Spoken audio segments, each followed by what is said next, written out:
Take a look at that. It's definitely raining. I've actually been waiting a hella long time for the weather to be a little bit better to film this one. And the sun has decided to go away and the rain has decided to come nice and fast, so I missed the window. Not to worry, I've still got my home gym to film in, and as well as saying that, I've got some really good lighting too. So today what I'm going to show you is a really effective home-based workout that you can do.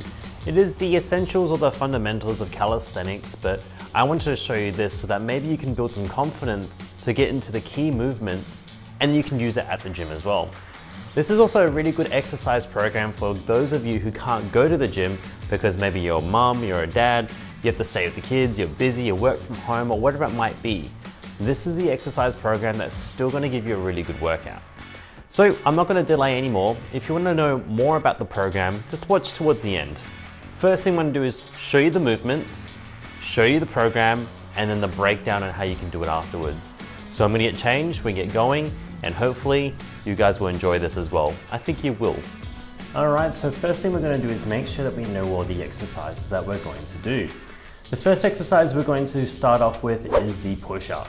I like to go upper, lower, upper, and then working into our core exercises. Now don't worry, this is a beginner's program, but also scales really well for people in the intermediates. So for beginners, you'll be doing the incline push-up. Try and find an incline that is most appropriate for you, and if you have a squat rack or access to, you're doing really well. If not, you can always use chairs, benches, or anything around the house. After that, you can progress to push-ups on your toes, then you can do a decline, or you can do decline with a deficit using something like handles to make it a lot harder. Now, if you don't have handles, you can just use books. Trust me, it works really well. The second exercise that we're going to go through is the squat. Now, if you can't squat or you have knee problems or you feel unstable, like you're going to fall down, use the bench or use a chair. This way, if you're ever going to fall, at least you're going to fall on something safe and your bum is going to be pretty safe as well. Then you can progress to a squat with nothing to hold on to. This means the air squat. Now, if that's still too easy, you go into a squat with some weight, of course. The third exercise we're going to do is the pull. Now you have to be a little bit creative with this one.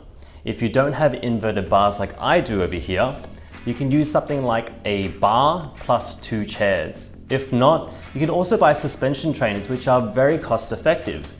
I've seen some as cheap as $20 go in Australia in our local depot stores and retail stores. So I trust that you can also find one as well. Now to regress this exercise, because you can't do chin-ups and pull-ups, you can do the inverted row in a high angle. As you can see, I can start to scale it down with my suspension trainers depending on how I feel. The more upright you are, the easier it is. The lower you are, more gravity works on you, and of course, the harder it is. I'm going to show you an advanced technique that you can do later on in case you can't get enough reps on a certain setting. Now, if you have the inverted rows done on a bar like I do over here, you can do it first with knees bent as much as possible. This will give you more support and make the lever a lot shorter so you can actually do it properly. If you want to make it more challenging, then you start to bring your feet further out, which makes the lever length, or should I say the lever arm, longer, making it harder once again. Now, if you want to make it even harder, do a chin-up or a pull-up. Let's move on to the next exercise. So we've done the push-up, the squat, and the pull-up. Now we're going to work on some core exercises. Now I love working core exercises to help you with stability, especially through this area right here, which is going to transfer really well to your pull-ups, squats, and also your push-ups, covering all of the essential movements that you need to do. So the first one we're going to do is on an incline if you can't support your own body weight, especially say if your wrists aren't able to do it just yet. So this is a really good one. You can do it exactly the same as you did to do a push-ups, working your core muscles and squeezing as tight as possible. You may even be able to do it a little bit lower because you're not actually going down, you're just holding your core to be stable. If you want to progress from here, you can do it to the floor. Once again, helping you squeeze through your chest, arms, shoulders, and also your abs, of course. Last but not least, if I make it even harder, I find this challenging too, and it's a single arm plank, which I don't actually do very often until I start to master my full plank on the floor. Now let's go straight into the workout.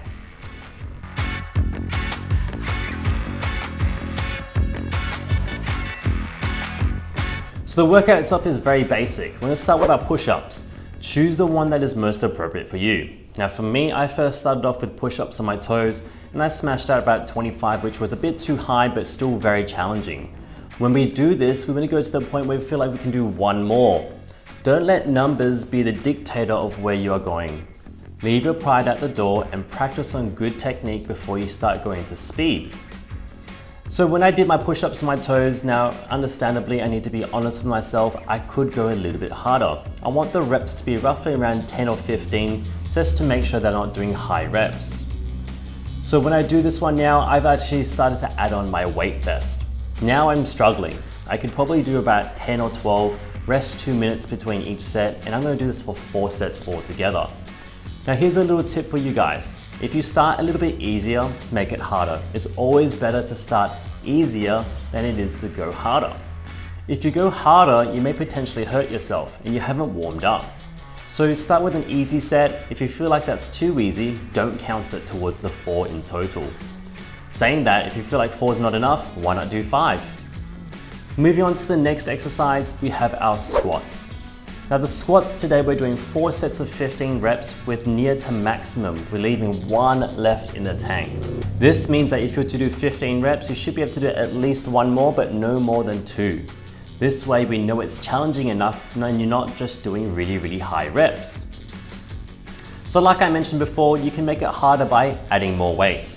As you can see, what I did was I put on my weight vest, then I held a kettlebell, smashed them out. Still really difficult. And I thought to myself, how do I do a little bit more? Now, here's a clear indicator. Even though this is targeted for intermediates to beginners, even for myself, I can make it still difficult enough. So for you guys out there, make sure you're being honest. Is it too hard? Or even saying that, is it too easy? Make it relative to you. That's the most important thing. It's okay to start easy and then push along as time goes by if you're first starting off.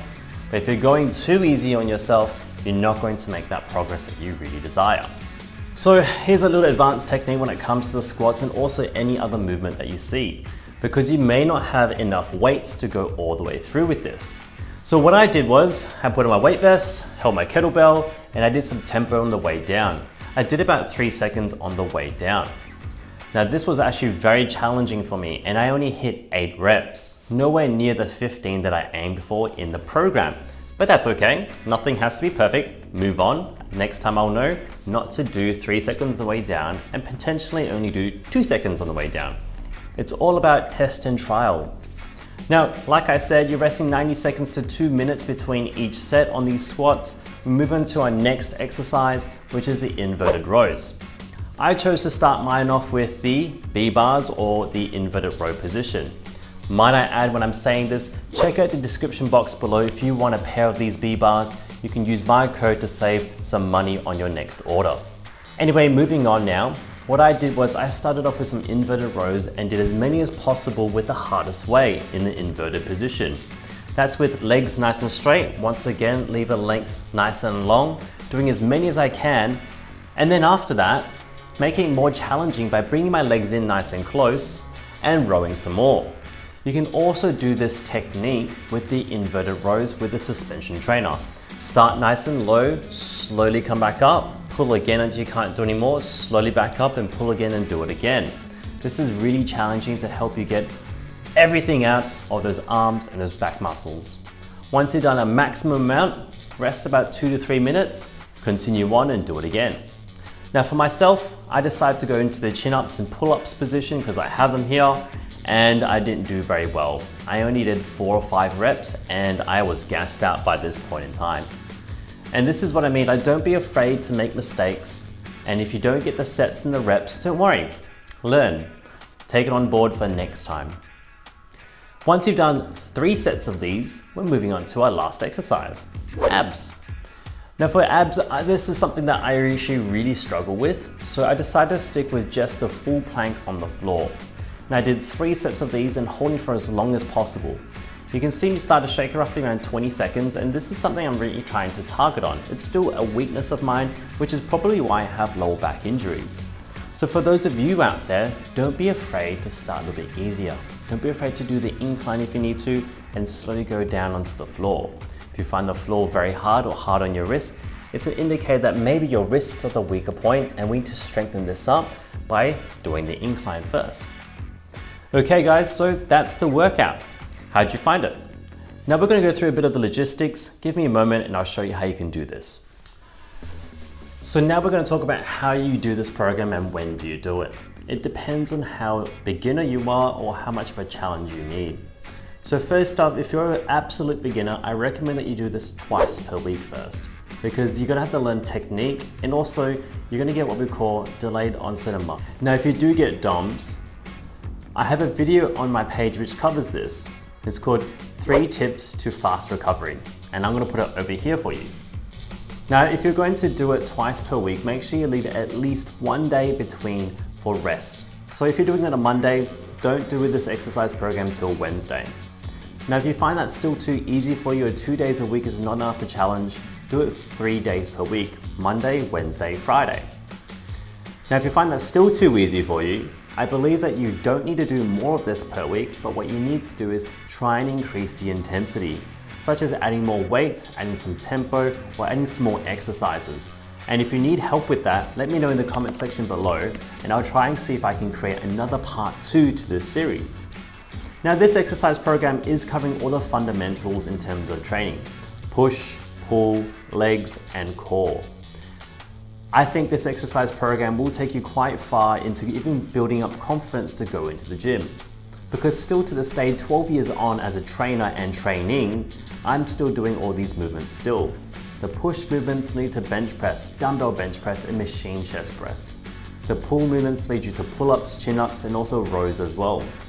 And then after that, you have the squats, of course, which leads you to goblet squats, lunges, and even the leg press. Core exercises are great to do because I don't want you guys to become like me when you have lower back injuries. So hopefully this was helping you out. If you found that was useful, just let me know down in the comment section below. Give it a thumbs up because that will actually help me a lot as well. I tried to put as much attention into this. And of course, share it with any friends or family that you think would benefit from this. The biggest thing I want to get out of this is making sure that lots of people understand that exercise can be starting from home and build up the confidence into the gym, which I believe you're going to get the most amount of progress. Thank you everyone, take care and keep building momentum. If you haven't already, like, comment, share, and of course subscribe, click the bells for alerts and all the other etc stuff that everyone always says, and hopefully you guys will do that. Take care.